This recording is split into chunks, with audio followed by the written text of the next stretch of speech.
Thank you again, folks, for being here.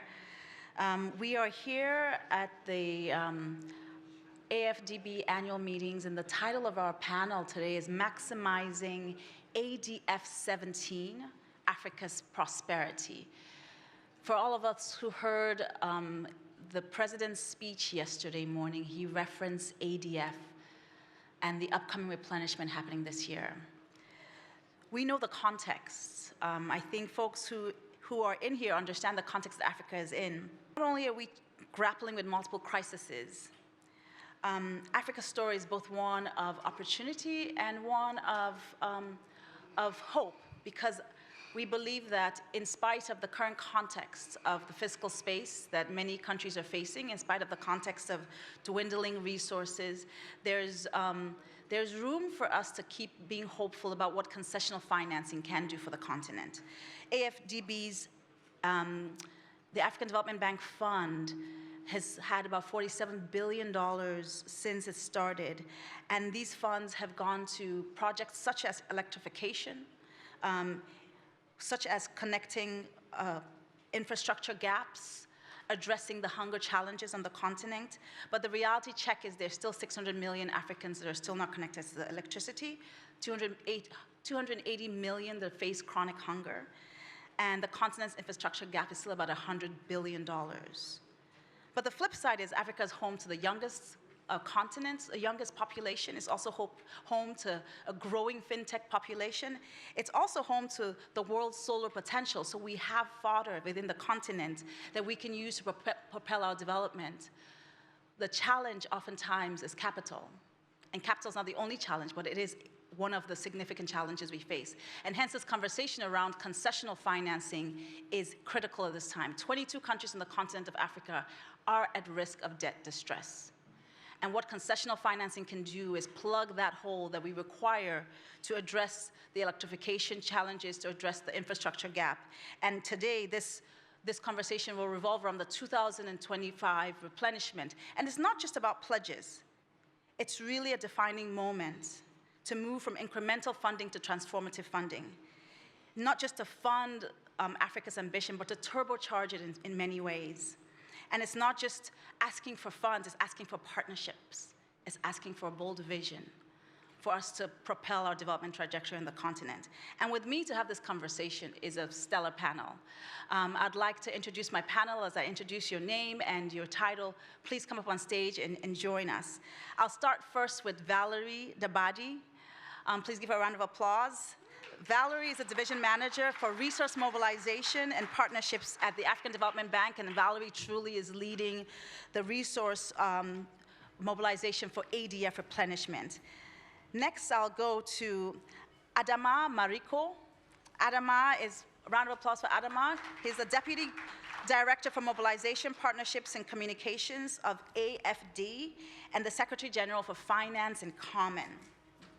And AFD, for those who are unaware, is the group that implements France's policy in the area of development and international solidarity. I'd ask Chris Bull to join us upstage. Chris is the Deputy Director for International Finance Institution Division with the UK Foreign, Commonwealth and Development Office, and is responsible for overseeing the UK's shareholding in and financial contributions of the 5 MDBs. Next, I'll call up Paul Ryan.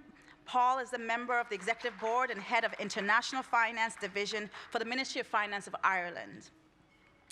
And last but certainly not the least, Dr. Franny Lotier. She's the partner and CEO of Southbridge Investments in Kigali.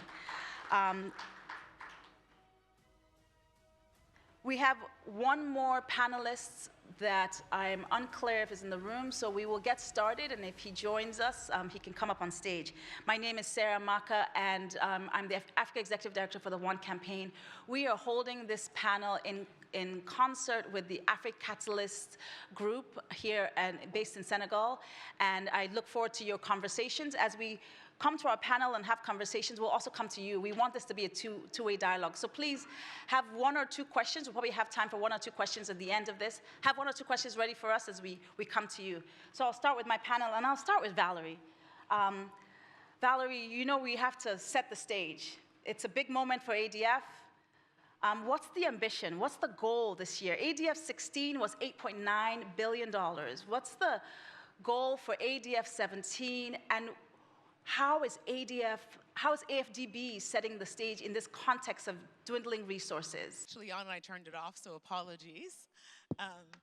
So thanks very much, Sarah, for that, and thanks to AfriCatalyst and also to the One Campaign for having us discuss this, I think, very important topic.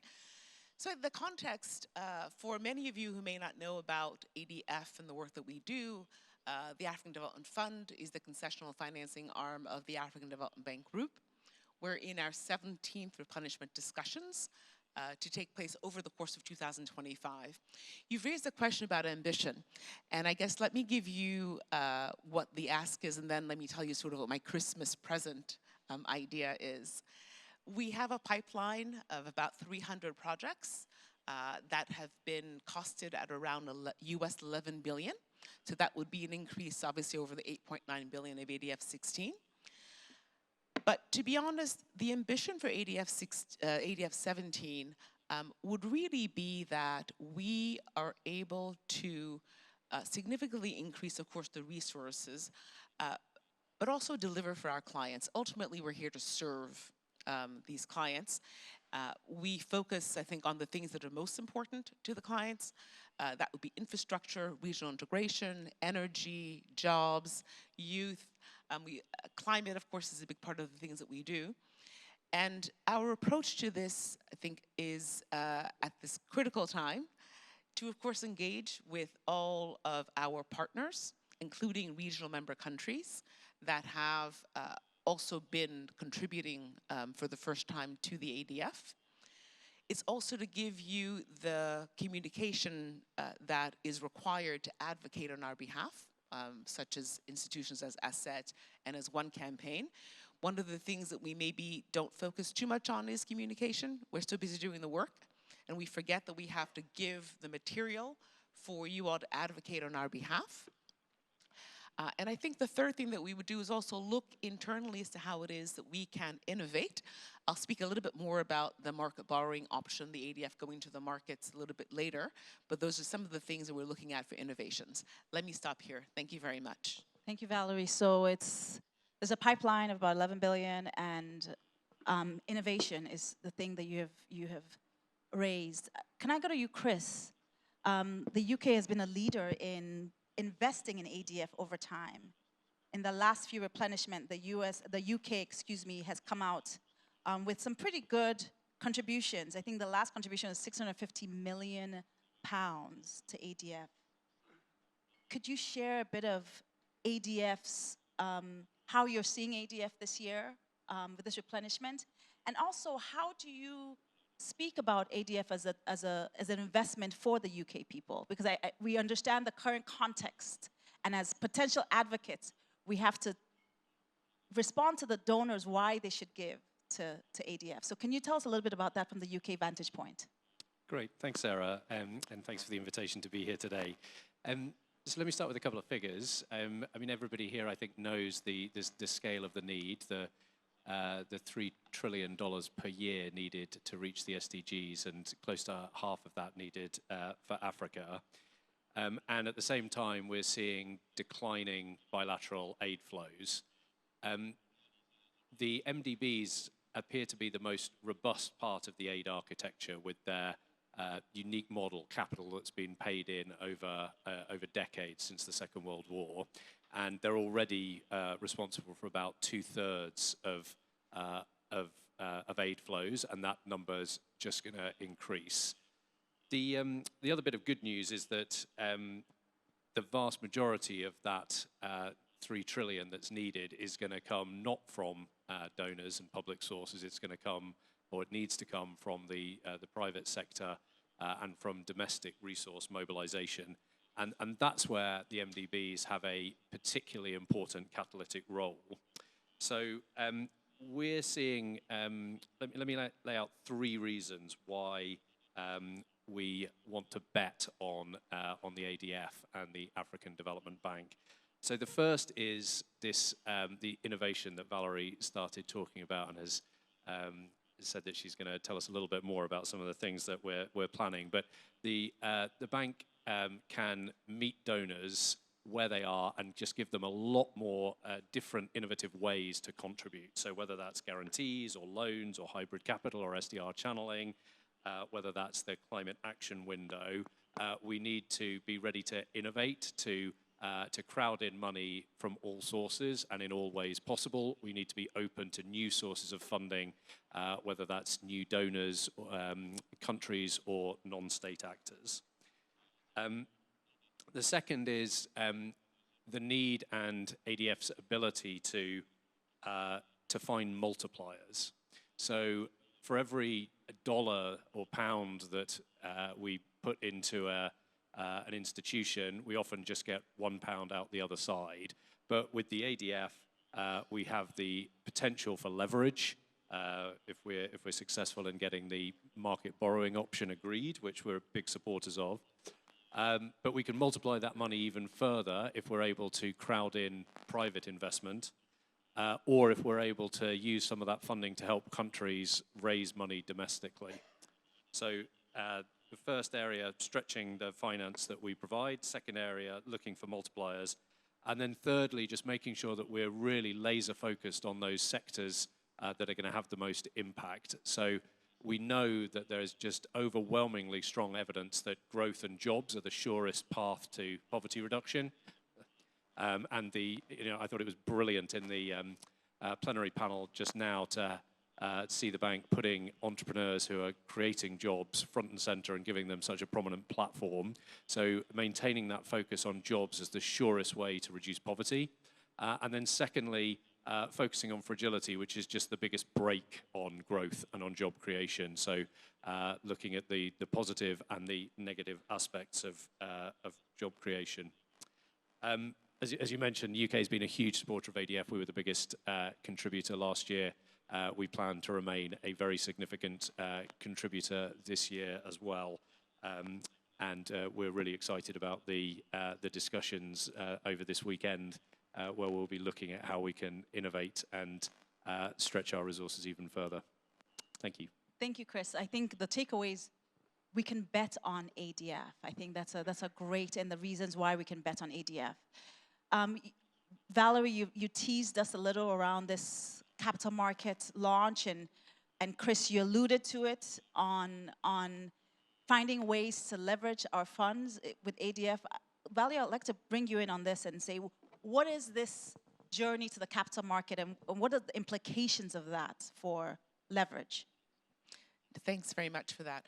So the market borrowing option would see ADF going to the markets to raise funding. The estimate is US $5 billion per 3-year cycle. A bit of context, the ADF is a 50-year-old institution. So at the time that it was created, it actually, in its statutes, it's written, it doesn't have the right to either borrow or to lend on non-concessional resources. So the very first step that has to happen is that its shareholders must agree to amend the charter. So no small feat for 81 countries, in fact, to go before their parliaments to get this done. But we're happy to announce we're at about 60% of an 85% threshold. So if any shareholders are up here and who have not yet done that, please, it would be great for you to do so, because without that, we actually can't move forward. So what does it mean? It means that we have another source of income for the ADF and therefore for our client countries, and it would be a first for us. It would mean that we're able to leverage this funding. So of course, you take in money that you borrow on the capital markets. You need to match essentially what you're lending to what you're taking in. But it would be concessional still for countries, because it would be much less expensive than what countries are currently borrowing, let's say, on the Eurobond market. It also allows us to blend these resources with other types of resources. And essentially, if you think about it, it's 50% nearly of what we got last replenishment. So it's not an insignificant amount of money. I also think that for us, it would be a game changer. Again, what needs to happen is that the charter gets changed. ADF will also have to adopt new guidelines in terms of risk management and the like, but all that is on stream in terms of the work. So we're really looking forward to actually doing that, into adding this source of income onto the ADF balance sheet. Thank you. Thank you very much. And one of the reasons we're doing this is because we have advocates in the room. So I think there was a clear call to action. If your shareholders have not amended the charter, we need them to amend the charter, because without that, we can't go to market. And without going to market, we can't pull in some more resources for ADF. Because we're speaking in the capital markets, Franny, I wanted to bring you in. You're a private sector player in the room, and you have worked with ADF. And I think one of the things around private sector participation is the ability to pull in more resources, use the concessional arm that ADF offers to de-risk some investments. And you have had experience with the Vumbuzi Fund, pulling in $2 billion in blended finance facility. So tell me about the private sector's potential to maximize the impact of ADF. Thank you very much, Sarah, and thank you, AfriCatalyst and One, for this important initiative, because ADF is the single most important aspect that can support the transformation of Africa, particularly in the most fragile and vulnerable countries. So why is the private sector interested in ADF? And then I will close with the example that you mentioned of Mbuzi. First of all, because I think that, as Valerie and Chris have said, the current shareholders or contributors to ADF have been doing that for 50 years. They're a little bit tired, and it's difficult now in many countries to raise capital from taxpayers who are tired of giving. For 50 years, it's a little bit long, right? So how can the private sector come in for that? First, if you start with the emerging shareholders, I think ADF can crowd in the private sector in those shareholder countries. Their bilateral entities like BII, IFD and others, who can crowd in private sector capital into ADF, but then things have to change, maybe looking more at performance-based, outcome-based solutions, so that we safeguard why ADF was created in the first place. Secondly, there are the pension funds and sovereign wealth funds in the shareholder countries or member countries of ADF, including here on the continent, where pension funds in Africa now are responsible for $2.4 trillion of capital that they're managing. So that's a huge opportunity for them to come into ADF, because why? Right now they're investing in infrastructure and real estate, which is not very high return, which means they could afford to take more risk in fragile environments and get the same returns roughly that they're making now in the investments that pension funds are taking. And of course that requires changes in the way capital markets work in those countries. Something I'm very proud to say, I chair the board of FSD Africa, which has been working for many years to improve and enhance the quality of capital markets so that this capital can flow. But then there are other ways in which the private sector can come in, and that has to do, for instance, ADF has invested over many years now in a portfolio out there that could be securitized, and the private sector can come in and take over management of those assets and release the capital for reflows and reinvestment by ADF. There are other solutions as well. The insurance industry and the guarantee industry can come in and contribute to ADF-funded projects to increase the risk mitigation capital that is very needed. But the private sector can also benefit from ADF. And I think here's where, and Valerie mentioned it, after 50 years, ADF was created just after the Second World War. We need to reimagine and rethink ADF for today's problems. And that requires changing the charter, but also innovating in what ADF does, the use of funds. And I think there we can look at, for instance, de-risking de-risking in countries so that the private sector can come in, particularly because we have to create so many jobs right now in Africa. And the best way to do that is through the private sector. Accessing the market would be the last area I mentioned before I go into the example that you highlighted, Sarah. I think the private sector is quite hungry now for innovative ways in which to invest. So for example, bonds that are thematic, that the private sector can support and meet some of their ESG objectives, but also because the private sector is keen to see these areas move because it improves their bottom line. When you have good infrastructure in a country, private activity has a higher return. When people are healthier and well educated, you have a well-functioning labor force that the private sector benefits from. So there are linkages between the ADF objectives and the objectives of the private sector that are not profit-oriented, but that do benefit the bottom line. So the Vumbuzi example that you mentioned, Sarah, here we tried to do something innovative, saying Africa has all these incredible land assets that are deforested. There's a huge demand for carbon out there to be traded and exchanged. Can we find a solution that releases those carbon assets to the market but benefits communities and small enterprises? So we put together a structure which crowded in first philanthropic capital through the Bezos Earth Fund and the World Resources Institute, and they put together grant capital to structure the instrument, but also to de-risk the investment. So it's a debt structure, and then we're able to crowd in private investors and MDBs into the structure. So one of the MDBs who came in very early was Badea, the Arab Bank for Development in Africa. And they said, okay, we see you have de-risk capital. We are going to come in with debt that can benefit then from the de-risking and extend lending to communities, to SMEs, who would then restore land, plant trees, and we would capture that carbon certified through digital technology and then sell it or trade it on the market. And I'm happy to say, as of today, all the carbon that will be sequestered from that investment already has takers. So the offtake is 100% subscribed and even more because they're waiting for more assets.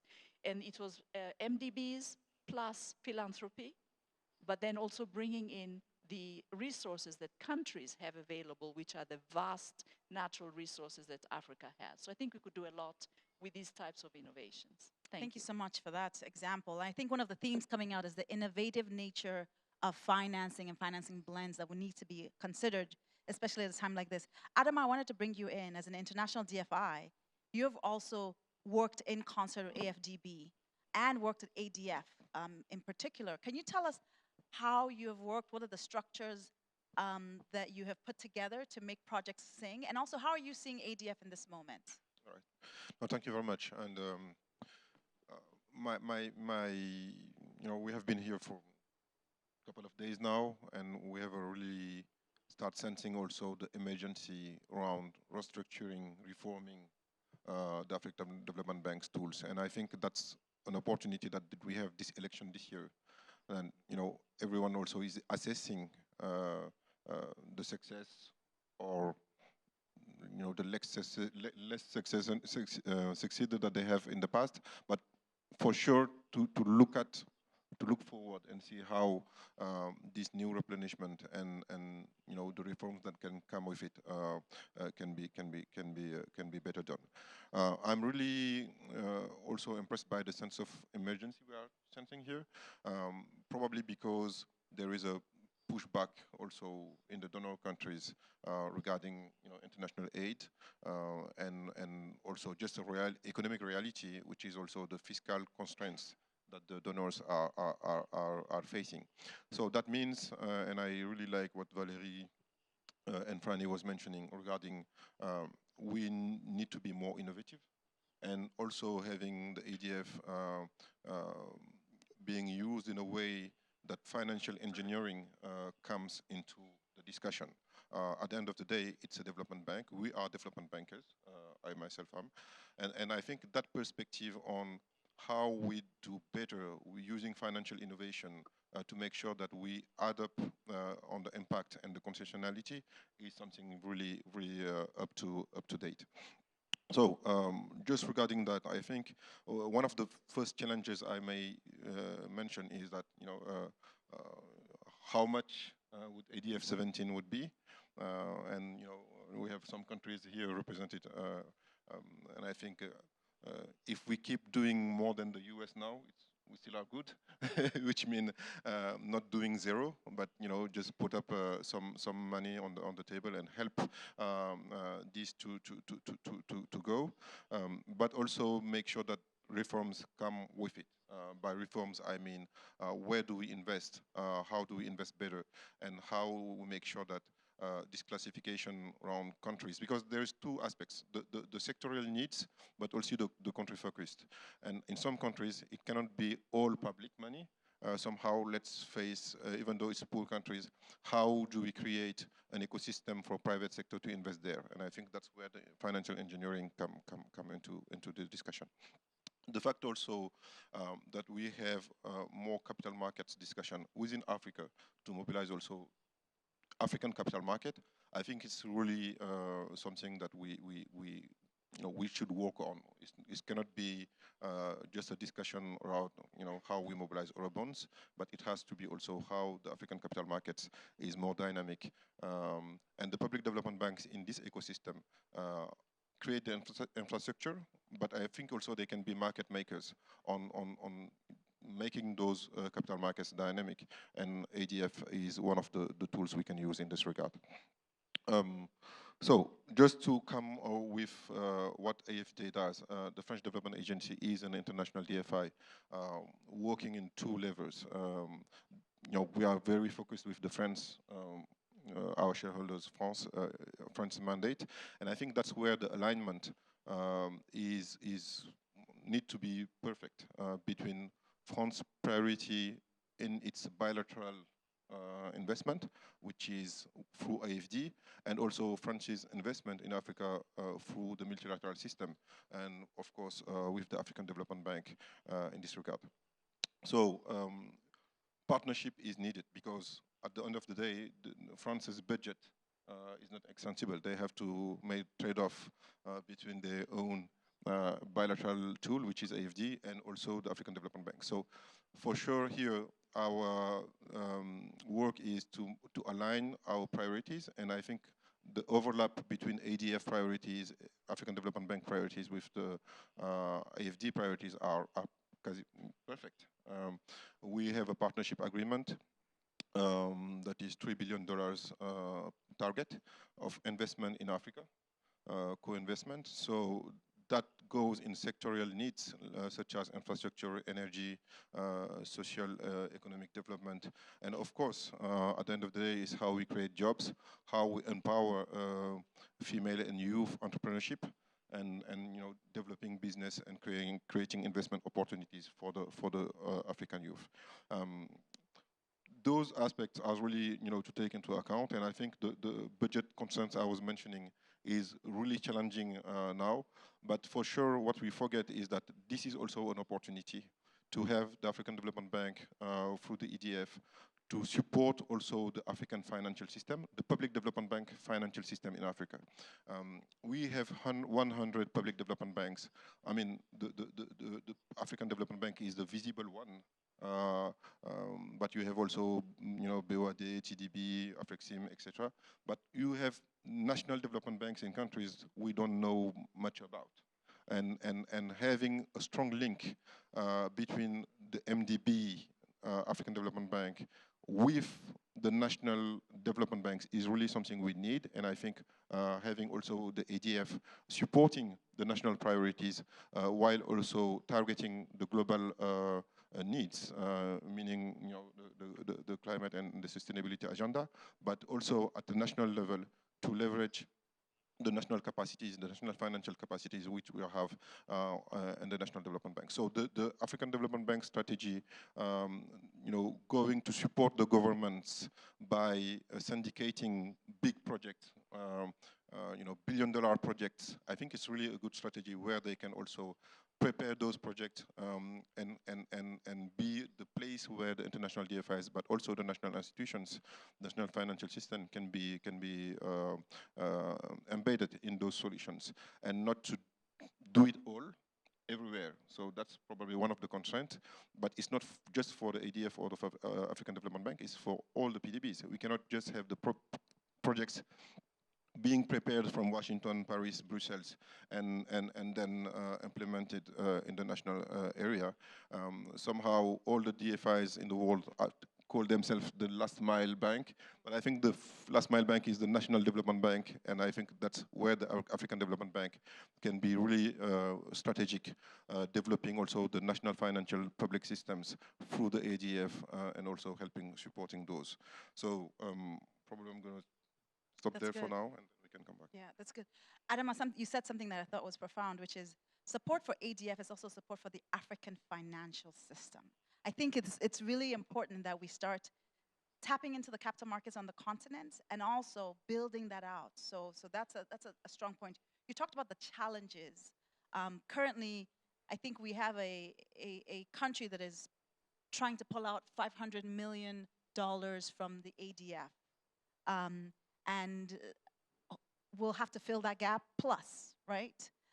One of the good news in this context of dwindling financial resources is we have a country of Ireland who is a new donor to ADF and is excited about it. So I have the distinct pleasure, Paul, of bringing you in because Ireland gave to ADF recently. It hasn't been a legacy donor. Would love to hear your thoughts about how you came to that conclusion and what your ambition for ADF is this year. Okay, thank you, Sarah, for the invite to be here. I think it's a very important discussion, very timely discussion. We are the newest member. We joined in 2020, and I think the shine is still on us as new members for the moment, the 81st member. So the important thing for us is that the share in the African Development Bank is the largest share in any MDB. In my job, I work in the Ministry of Finance, and we are a member of every bank, bar the Inter-American Bank and the Caribbean one, but it's the largest share by far.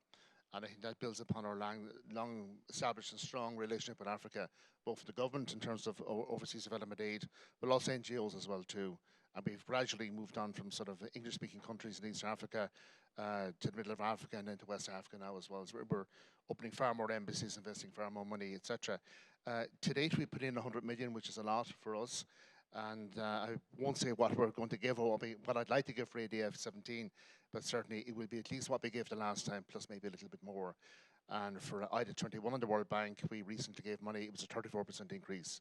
And we are the 5th largest per capita in terms of contribution to that. I suppose we basically joined the bank because it does a very, very good job. It's very relevant. It's very efficient and effective. I think investing in Africa, we're investing for now immediate needs, but also for the future and the long-term needs.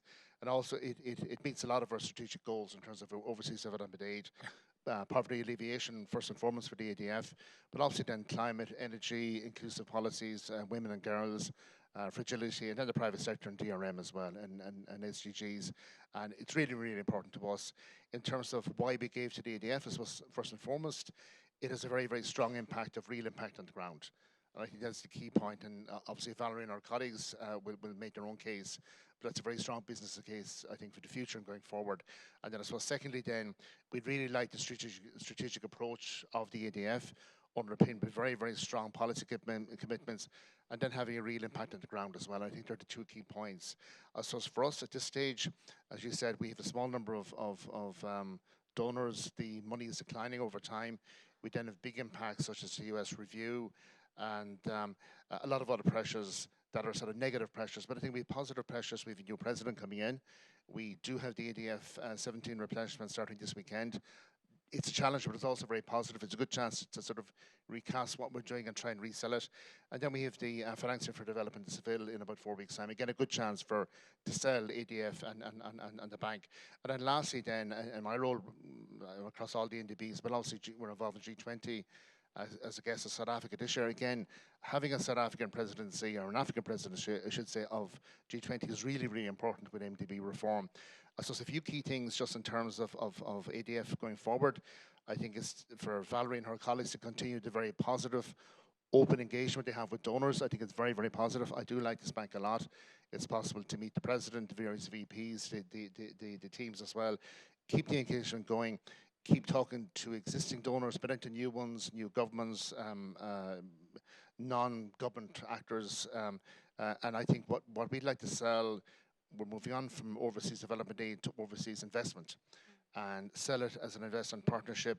Basically, you know, what are the needs of donors? What are the needs of Africa? How can you be sort of a matchmaker between the two of them? So other things mentioned by Chris there would be looking at more innovative means of giving money in as well too. It is very, very difficult.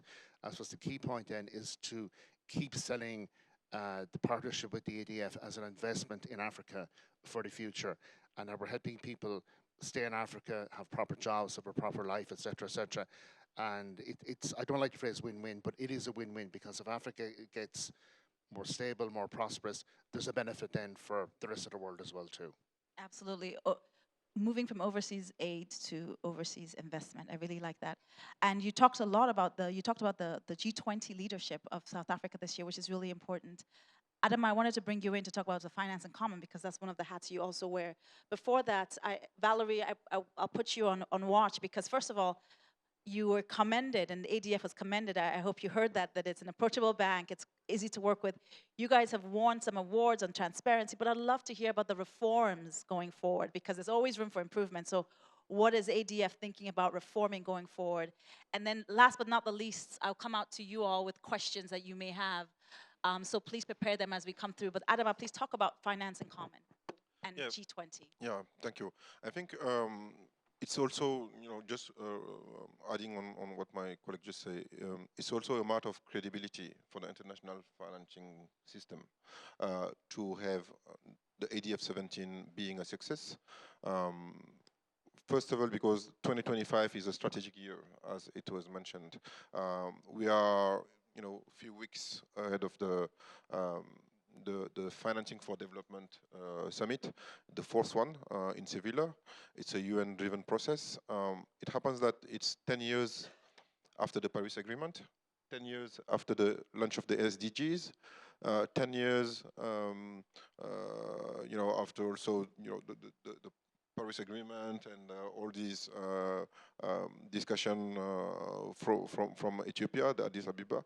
And for sure, we have now the opportunity to match the international agenda to make it more coherent. I mean, the difficulty the public development finance ecosystem is facing is that sometimes we have too many maps to follow at the same time. And I think 2025 is the year that we can make coherence in this and clarity in what are the priorities, clarifying the mandates of the development banks, and put the means, you know, on the priority of those mandates. So ADF replenishment is definitely a test for all over the place, because 2024, half of the world was in elections. You know, the biggest countries on the planet, US, India, etc. So we probably was in a time where the discussion was very technical under the leadership of Brazil. But this year, Brazil is still having the COP30, South Africa, the G20, and we have the FFD4 and African Development Bank replenishment. So let's see what happens there. And I think all the donors should also put, you know, some seriousness behind these reforms, support the Minister of Finances, support the development finance ecosystem, that's where Finance in Common come in, and the national institution. And I think also Africa is also taking this seriously. That's why I'm saying that it's a test for all over the rest of the world, because the African countries will face also, I think, their responsibilities, even though the challenge is big, in this replenishment process, also their contribution within the African Development Bank. So let's see what happens. Excellent. Adaba, I think you brought some excellent points. Number one is a chance for coherence, because with the 10-year mark of many moments in development, this is a moment for, are we really serious as an international community in this credibility in this process? But I also think that what was not said, that should be said, is African countries also gave to the ADF, right? So we had a representative from Benin who unfortunately couldn't join us, but African countries are contributing to this as well. So there's a signaling as well from the continent that, yes, there's solidarity from the international community, but there's also internal recognition from Africa that we have skin in the game. Valerie, before I call audience for questions, reforms. How is ADF going to change to utilize its resources more effectively and efficiently? And what is up on the horizon? Is it working? Yes, Okay, it is. perfect. So in terms of reforms, I want to say that we actually have a very good track record on innovations at the ADF. It's simply because our balance sheet was not that large, and so we had to continuously evolve over the years and innovate over the years. Let me give you a couple of examples. We have something created in 2015 called the Private Sector Facility. Its role is to use donor grant resources to incentivize private sector investment in ADF countries. We like to say that imitation is the best form, if you will, of adoration, in a sense because it's something which has been copied by other sister institutions. We've also introduced something way back called the partial credit and the partial risk guarantee, which was used recently, in fact, by Benin, which couldn't be here today, by Togo, Rwanda, Cote d'Ivoire. And it allows these countries to use a part of their allocation, their performance-based allocation, to leverage resources from the markets. And with our guarantee, the pricing is lowered. And so this was done in Benin. They raised about 350 million euro, saved about 20 basis points. And what also that this does is domestic resource mobilization. On their side, they're able to enlarge, if you will, their receipts. So those are the kinds of things I think that we will continue to do. I think we have a mandate from our shareholders to continue on this particular path. We're looking also at tweaking something that we call the Project Preparation Facility. So we will continue, I think, on this path. What's great is the partnerships that we have, the countries that we have here with us. The UK was a donor to the Climate Action Window, which was something new and under ADF-16. Ireland has spoken and said they're in fact, they're our newest shareholder, but they're quite excited about the work that we do. And we have an excellent partnership with IFD, both co-financing and exchange of staff. So I would say, you know, the great big headline is, of course, market borrowing, but all the rest of the things we've done over the years, we will continue, I think, to do that and go forth and serve our clients better. Thank you. Excellent, excellent. Thank you, Valerie. Now to you all. I wonder if you have any questions for our panel here. Maybe I'll let you in on a little secret. One of the reasons we wanted to do this is we want advocates to go out and talk about ADF, just given how important concessional financing is. So you are advocates. If there's anything we can clarify, any information we can provide, would love to hear from you. We have some mics roaming, so if I can see a show of hands, if there are any questions. There's a gentleman in the middle. Thanks. I'm Dr. Hope Uwija from the Africa Economic Forum. One of the key issues that have arisen very recently is the serious decline in terms of foreign aid assistance for the health sector in Africa, which every one of us agree has to be driven forward if Africa's economy and prosperity has to move on. My question to ADF, to the panelists, is whether this is being taken into consideration and how ADF want to encourage both shareholders in this fund and countries within Africa to realize this serious deficit and use the ADF as a tool to drive investment into the health sector and, more importantly, to drive economic productivity and prosperity in the continent. Thanks. Thank you, Dr. Hope. I'll put it down to my panel. His question effectively was in the context of dwindling aid, how do we use ADF to plug some of the gaps on the financial sort of landscape, but also how do we incentivize African governments themselves to start working on increasing their financing? I'm not sure how ADF does that, but perhaps Valerie, we'll start with you if anyone else wants to add to that. Sure, thanks very much. So I want to assure the audience that our work is to raise as much resources as we can for our client countries. And those are the 37 countries that benefit from the ADF.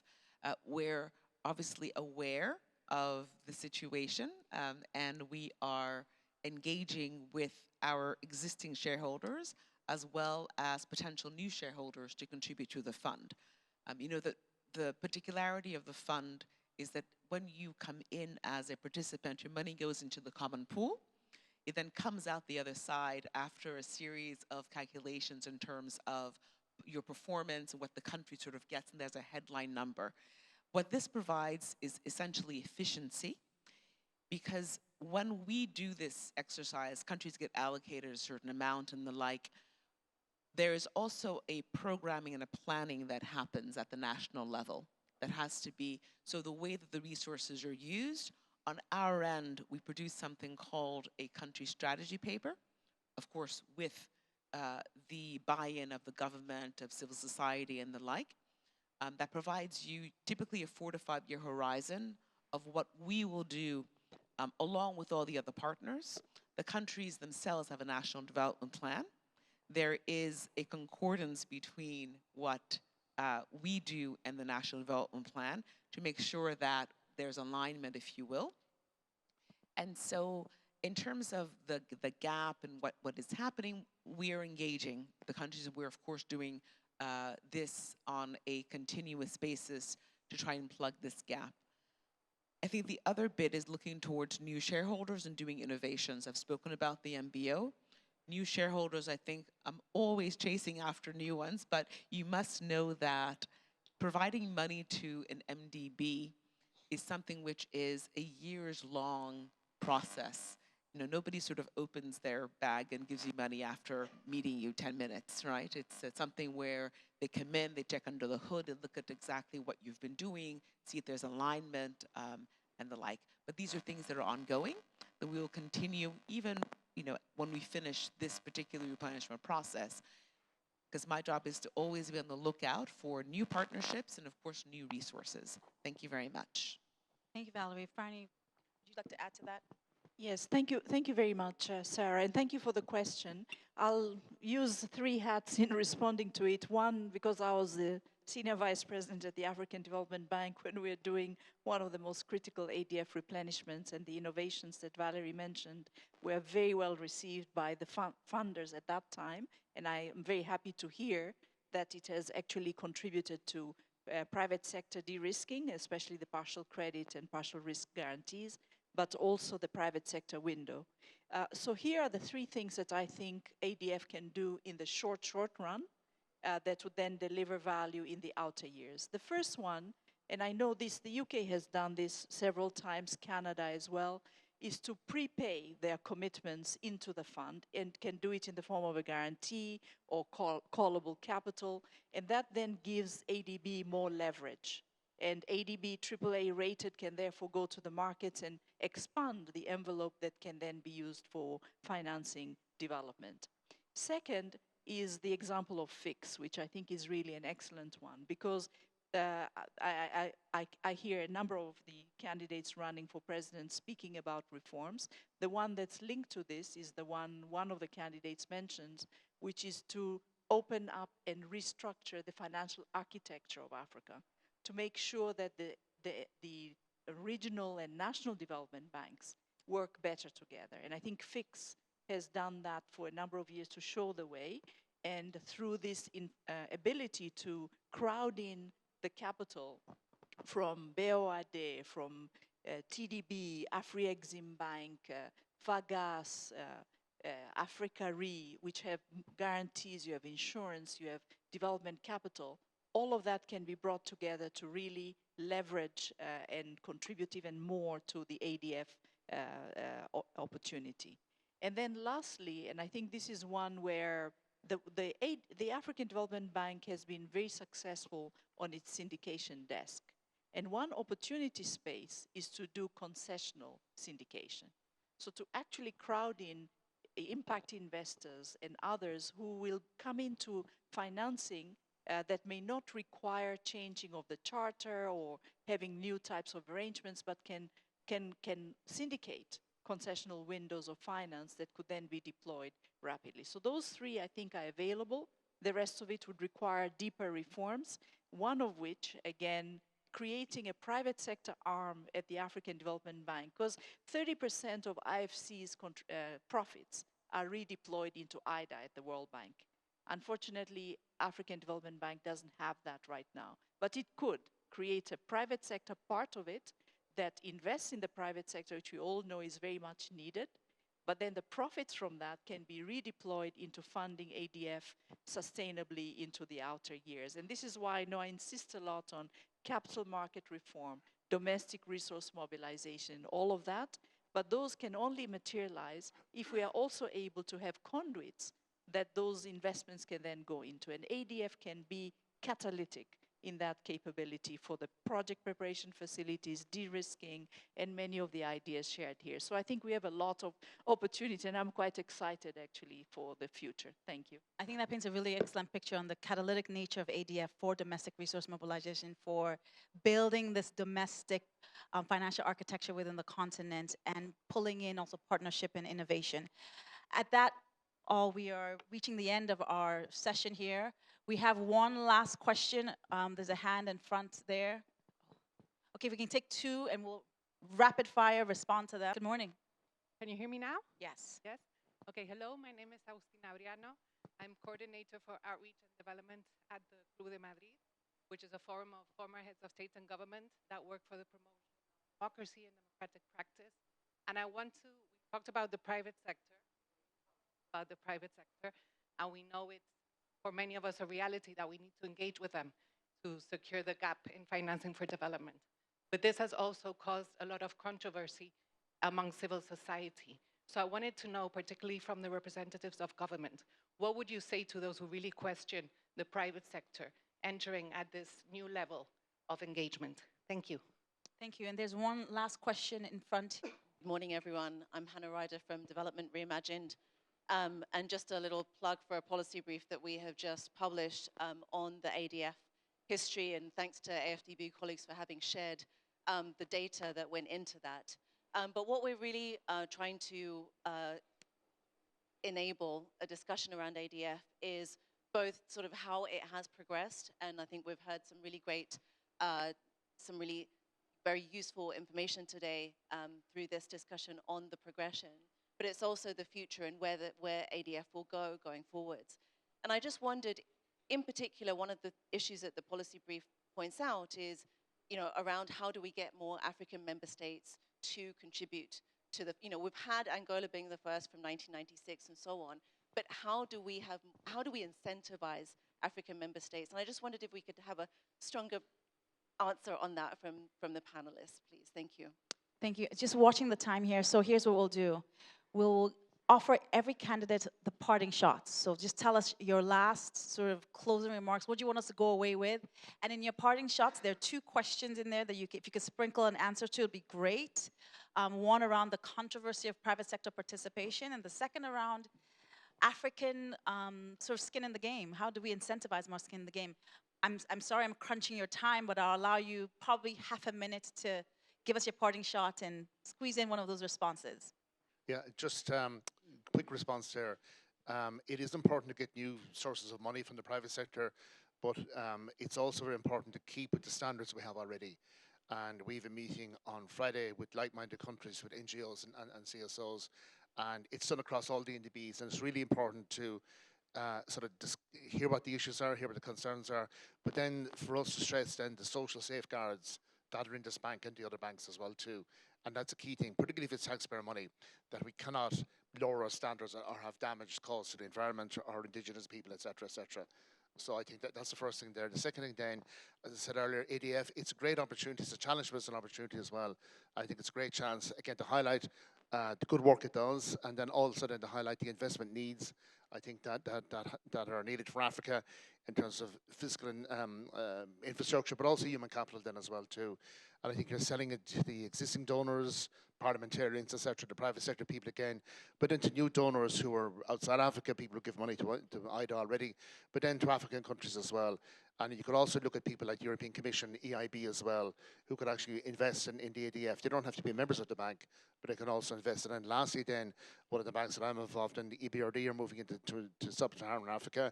The African Development Bank has been very welcoming, along with IFC as well, and IDA. And I think this is the key way going forward, of more collaboration, more close working by the NDBs on key issues such as, we'll say, technical assistance for project preparation, private sector engagement, etc., etc. I'll leave it there, thanks. Excellent. Adama, over to you. Yes, thank you. 3 points from me, very short. The first one is how do you make sure that efficiencies goes with footprint?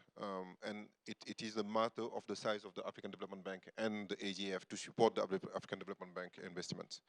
I mean, if you look at the globe, IDB in Latin America, in the Caribbean, they do a lot, almost the size of the World Bank or more.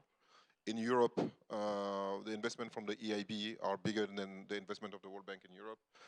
It's only in Africa, then you have the World Bank investing more than the African Development Bank as a regional bank. So I think at some point, having the African Development Bank being sizable enough for the countries to sense also where their contribution went, I mean, the African members, it's really important that the African Development Bank become the African Development Bank and not just an international bank for Africa. And at some point, I think that also is a matter of partnership to make sure that the investments that the World Bank or the IFDs or the other international DFIs are doing, they're doing with the African Development Bank. That means also that the shareholders need to be coherent at some point. The same shareholders you will find at the African Development Bank are the one that you find at the national institutions all over the place and the one you will find on the rest of the multilateral system. So it means that the norms or the cooperation agreements they have together should also be coherent in this system. I was very happy to see that the MDBs are saying working out the system, and that's where finance in common, which we call FIX, and this ecosystem also is saying, okay, it has to be coherent also at the regional with the national level as well. So it means that if we have a co-financing agreements, partnership agreements between AFD, African Development Bank, and World Bank, it has to be something that help the system go faster and be more impactful for the countries that are chipping in this side. Excellent. Sustainability has to be the new norm. So I think for the CSOs on the private sector, if they come in, they have to follow the same rules than what the public is expecting and what the government are expecting in this regard. And for sure, by sustainability, I mean respecting the SDGs and taking into account also the civil society as efficiency watchers, and for sure to be contributing in this debate and making the policies more efficient. Thank you, Adama. Franny? Yes, thank you very much. 3 quick points. First, keep the current shareholders happy. How? Being more efficient, speedy, telling the story so that civil society, Hannah, and your colleagues can fight for ADF. But thirdly, opening up innovation so that the private sectors in the current shareholder countries can contribute. Second, bring in new shareholders from countries that are willing to support Africa but are currently not, but also within Africa itself, bringing in member countries. And we must really congratulate Benin for joining. It's not a very wealthy country, but it saw the value. So other countries should come in. And then third, to really use the market. I think we can really benefit from market solutions for ADF. As Valerie said, African Development Bank did it first. Then she didn't mention, she was very polite, but others like the World Bank copied African Development Bank. So the AFDB is the home of innovation. So I think can really push those market solutions to get ADF funding, because there are a lot of impact investors out there that are looking to do more. And let's give them the space because we can use it in Africa. Thank you. Excellent. Thank you, Franny. Chris, I'll go to you, and Valerie, you have the last word before I called out. Chris, your parting shots. Great, thanks. I mean, on the private sector, working with the private sector, 90% of jobs created in the private sector, the vast majority of the money going into clean energy coming from the private sector. So I don't think there's an ideological debate here, really. If we're serious about creating jobs, there is no choice but to work with the private sector. But I think there's a really important role for CSOs in making sure we've got adequate safeguards and watching out for adverse consequences, and that's why we maintain a really close dialogue with CSOs, which we find really helpful. And then just quickly on incentives for countries to make the journey from being recipients of the ADF to donors. I thought it was a great story having the IDA replenishment in South Korea this year, and just telling that story so clearly of a country that has been on that journey, and would love to see similar examples of African countries, proudly talking about their trajectory, and maybe having the G20 in South Africa at the end of the year is a good opportunity for South Africa to use that incredible platform that they've got to show leadership internationally on encouraging contributions and stepping up themselves as well. Thank you. And Valerie, well, let's just have the last word for the panel. Sure, thank you very much. So on the question of private sector, I also don't feel that there is an ideological sort of contradiction in asking them to come in and help with development. I think what's important is that the regulatory framework for whatever sector that they're in is well thought out and also applied. So let me just give you a quick example. If you're trying to grow, let's say, a cashew sector within your country, most of the product is for export, but something is maintained locally.